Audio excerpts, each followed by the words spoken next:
Hello everyone, this is Ifeyinwa. Welcome to Finding Africa, to explore and share the beauty of Africa, starting with folk stories from southern Nigeria. The King's Magic Drum.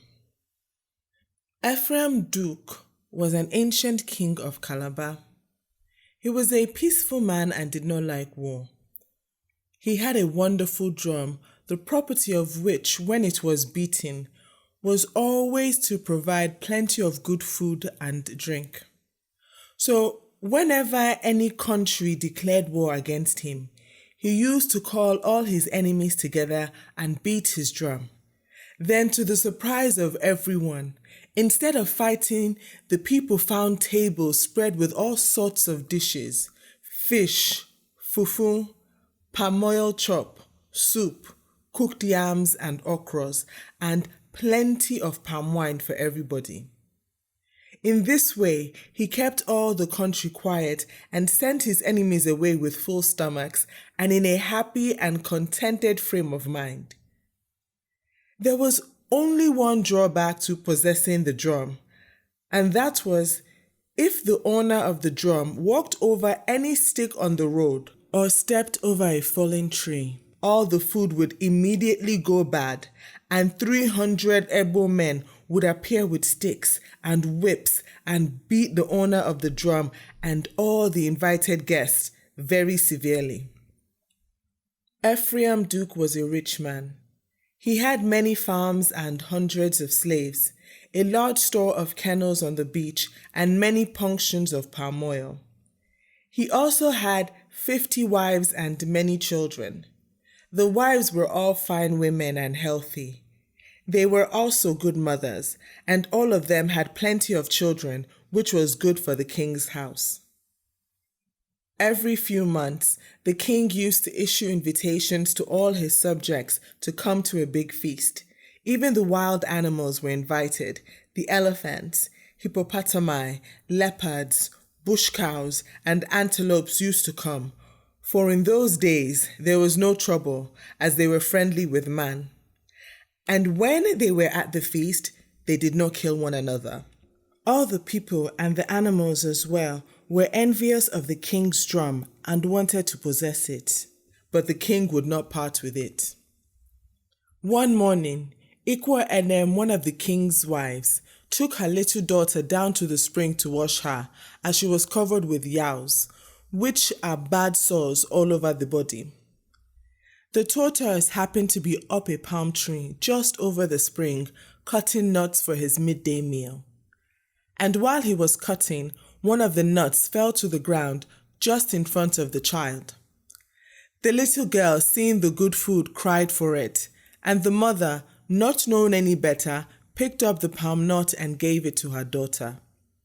Directly the tortoise saw this, he climbed down the tree and asked the woman where his palm nut was. She replied that she had given it to her child to eat. Then the tortoise, who very much wanted the king's drum, thought he would make plenty palaver over this and force the king to give him the drum. So he said to the mother of the child, "I am a poor man, and I climbed the tree to get food for myself and my family. Then you took my palm nut and gave it to your child. I shall tell the whole matter to the king and see what he has to say when he hears that one of his wives has stolen my food." For this, as everyone knows, is a very serious crime according to native custom.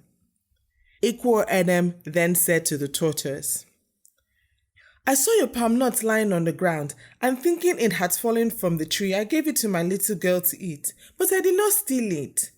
My husband, the king, is a rich man, and if you have any complaint to make against me or my child, I will take you before him." So when she had finished washing her daughter at the spring, she took the tortoise to her husband and told him what had taken place.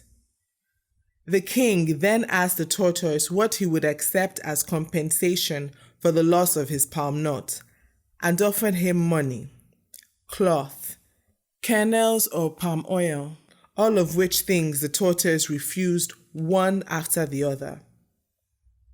The king then said to the tortoise, "What will you take?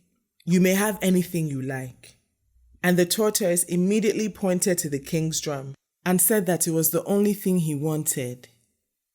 In order to get rid of the tortoise, the king said, "Very well, take the drum." But he never told the tortoise about the bad things that would happen to him if he stepped over a fallen tree or walked over a stick on the road. The tortoise was very glad at this and carried the drum home in triumph to his wife and said, "I am now a rich man and shall do no more work. Whenever I want food, all I have to do is beat this drum and food will immediately be brought to me and plenty to drink." His wife and children were very pleased when they heard this and asked the tortoise to get food at once as they were all hungry.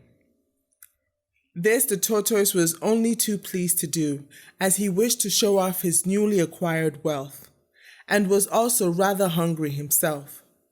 So he beat the drum in the same way as he had seen the king do when he wanted something to eat, and immediately plenty of food appeared, so they all sat down and made a great feast.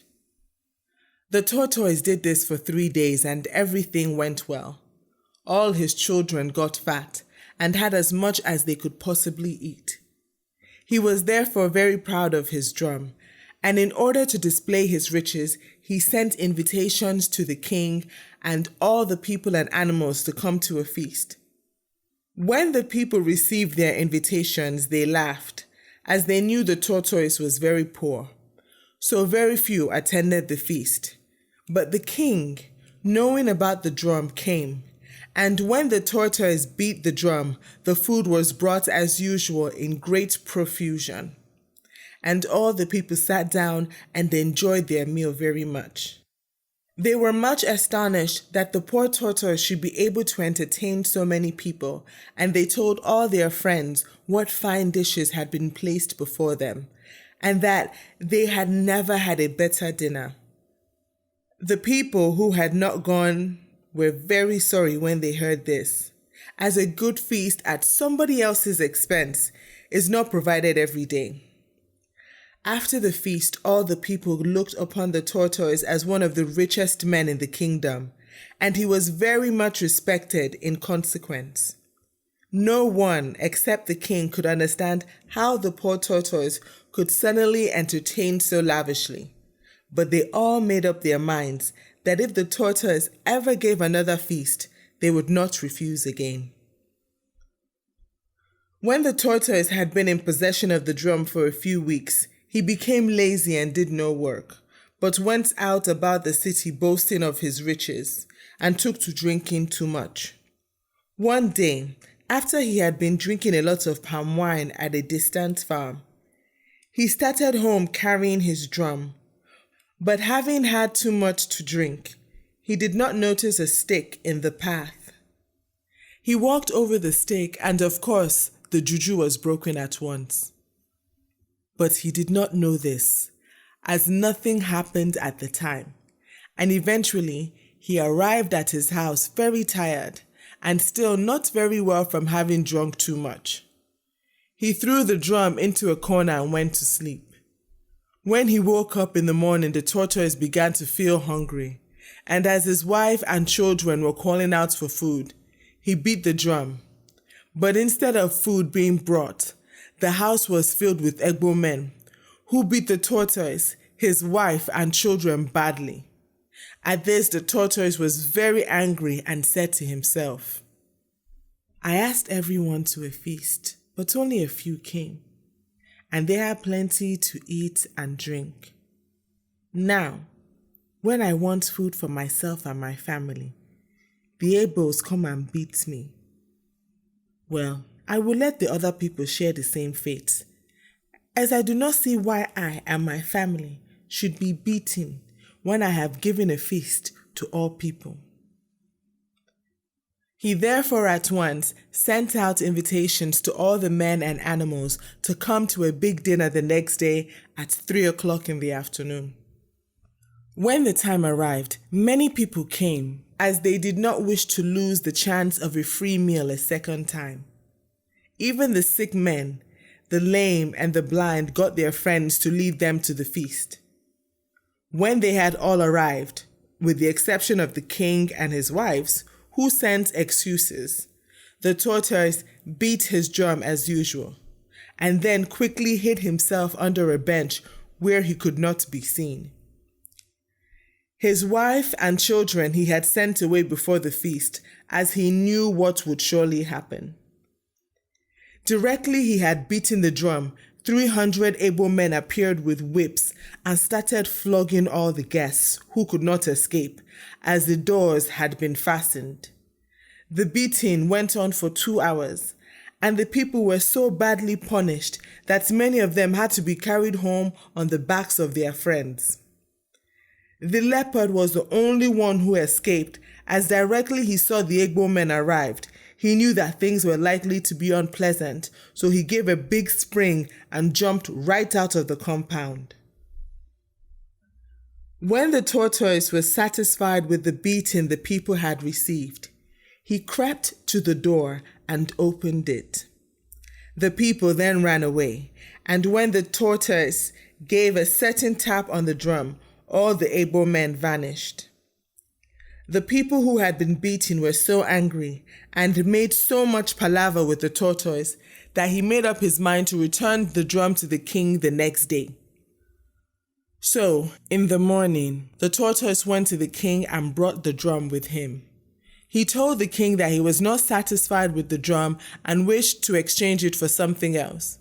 He did not mind so much what the king gave him, so long as he got full value for the drum, and he was quite willing to accept a certain number of slaves, or a few farms, or the equivalent in cloth or rods.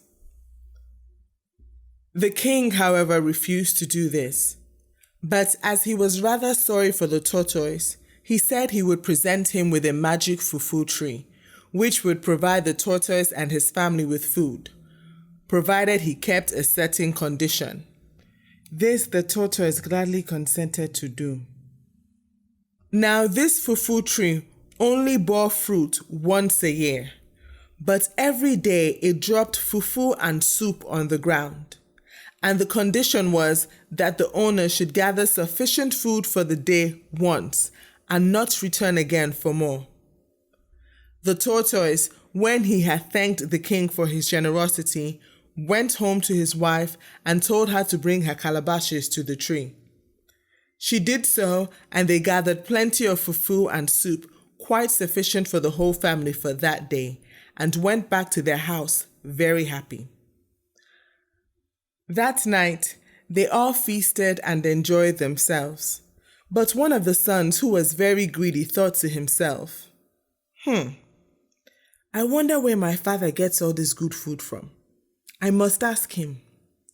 So in the morning he said to his father, Tell me, where do you get all this fufu and soup from? But his father refused to tell him, as his wife, who was a cunning woman, said, If we let our children know the secret of the fufu tree, someday, when they are hungry, after we have got our daily supply, one of them may go to the tree and gather more, which will break the juju. But the envious son, being determined to get plenty of food for himself, decided to track his father to the place where he obtained the food. This was rather difficult to do, as the tortoise always went out alone and took the greatest care to prevent anyone following him. The boy, however, soon thought of a plan and got a calabash with a long neck and a hole in the end. He filled the calabash with wood ashes, which he obtained from the fire, and then got a bag which his father always carried on his back when he went out to get food. In the bottom of the bag, the boy then made a small hole and inserted the calabash with the neck downwards, so that when his father walked to the fufu tree, he would leave a small trail of wood ashes behind him. Then, when his father, having slung his bag over his back as usual, set out to get the daily supply of food, His greedy son followed the trail of the wood ashes, taking great care to hide himself and not to let his father perceive that he was being followed. At last, the tortoise arrived at the tree and placed his calabashes on the ground and collected the food for the day, the boy watching him from a distance. When his father had finished and went home, the boy also returned, and having had a good meal, said nothing to his parents but went to bed. The next morning, he got some of his brothers, and after his father had finished getting the daily supply, they went to the tree and collected much fufu and soup, and so broke the juju. At daylight, the tortoise went to the tree as usual, but he could not find it, as during the night the whole bush had grown up, and the fufu tree was hidden from sight. There was nothing to be seen but a dense mass of prickly tai-tai palm. Then the tortoise at once knew that someone had broken the juju and had gathered fufu from the tree twice in the same day. So he returned very sadly to his house and told his wife. He then called all his family together and told them what had happened, and asked them who had done this evil thing.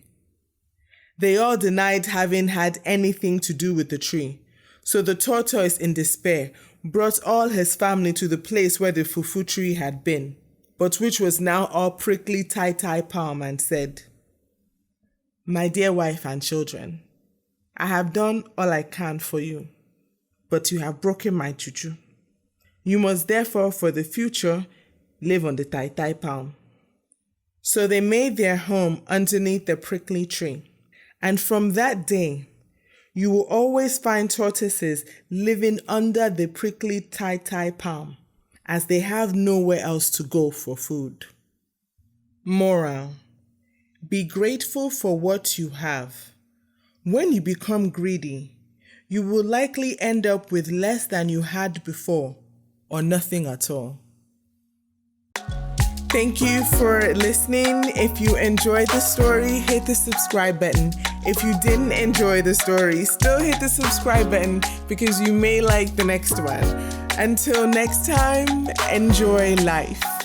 Finding Africa.